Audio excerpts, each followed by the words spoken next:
Hello दोस्तों, तो स्वागत है आपको हमारे चैनल में। तो दोस्तों, आज मैं आप लोगों के लिए फिर से एक बोलबम का FLP लाया हूँ प्रमोद प्रेम यादव का के द्वारा गाया गया है, जो कि लेटेस्ट सॉन्ग है अभी का। तो दोस्तों, ये जो सॉन्ग है ये वाला है, आपको मैं पोस्टर दिखाया था उसका, ये है, ये यही सॉन्ग है। तो दोस्तों, आप लोग वीडियो में पूरा बने रहे। वीडियो में पासवर्ड है नो फास्टैग और जिप फाइल FLP का जो जिप फाइल है उसका लिंक डिस्क्रिप्शन में है। उसमें 3 स्टेप में पासवर्ड है, तो वीडियो को पूरा देखिए। वीडियो में आपको पासवर्ड सही भी वो भी सही मिलेगा। तो दोस्तों, वीडियो में पूरा बनते रहे। वीडियो को एक लाइक ज़रूर कर दीजिएगा, क्योंकि आपका एक लाइक करके हमारा 25 लाइक का टारगेट कंप्लीट करेगा। तो दोस्तों, 25 लाइक का टारगेट है इस पर। तो दोस्तों, आपको इसको डाउनलोड करने के लिए वीडियो को पूरा वॉच करना होगा, और जो भी सॉन्ग आपको रिमिक्स करवाना है कमेंट कीजिए, मैं कोशिश करूँगा नेक्स्ट वीडियो उसका आएगा। तो दोस्तों, आप लोग जो कि कमेंट कर सकते हैं, कोई प्रॉब्लम हो FL में तो वो भी हमें बता सकते हैं, हम कोशिश करेंगे सॉल्व करने के। तो दोस्तों, आप लोग कमेंट ज़रूर कीजिएगा, वीडियो को शेयर कर दीजिएगा, लाइक कर दीजिएगा, चैनल पर ना हो तो सब्सक्राइब कर दीजिएगा। चलिए आपको मैं सुनाता हूँ। इसका जो ट्रैक है कॉपीराइट के कारण पूरा गाना नहीं सुना पाएंगे। तो दोस्तों, चलिए सुनते हैं।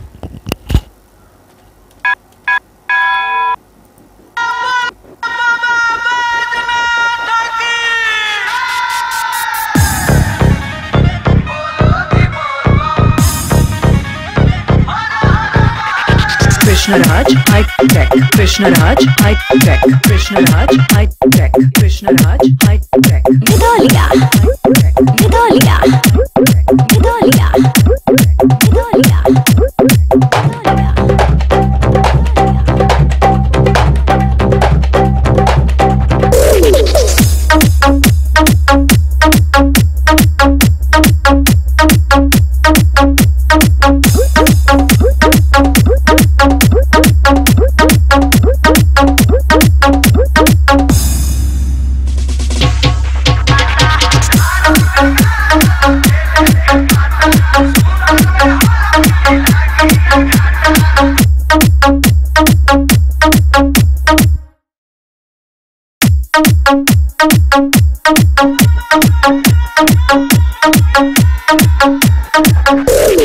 Krishnaraj high tech, Krishnaraj high tech, Krishnaraj high tech, Krishnaraj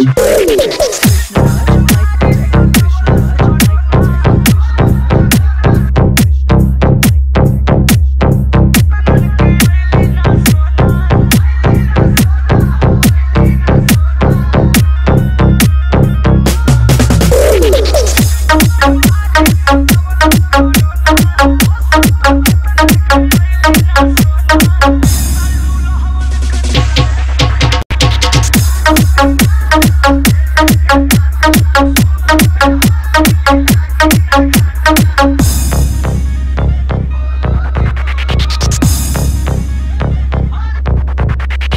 Krishnaraj high tech, Krishnaraj high tech, Krishnaraj high tech, Krishnaraj high tech. Midolia, Midolia, Midolia, Midolia.